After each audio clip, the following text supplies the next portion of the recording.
tere, Merle siin.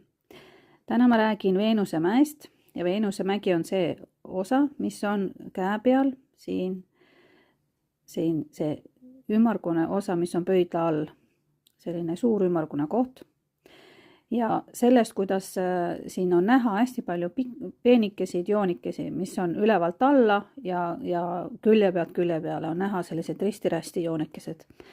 Ja need joonekesed tähendavad nüüd sellel hetkel, et see inimene on emotsionaalselt väga tugev, võtab teiste emotsioone enda kanda, võtab väga tõsiselt neid, elab neid läbi, empaatiline on, muretseb teiste inimeste pärast väga palju ja temal on suguvõsa mõju on tugev ja see mõjutab teda. See tähendab seda, et tema lähedased inimesed ja nende arvamus on temale väga tähtis ja ta kuulab neid.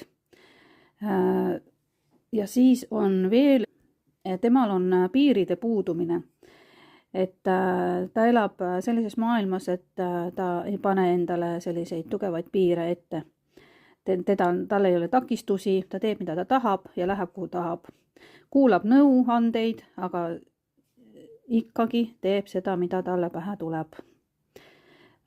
Pane like, kirjuta sõnum, kas tundsid ennast ära või milline sinu märk on, milline sinu käejooned on. Võid panna pildi ja võin vastata sellele. Suured tänud, tšauka!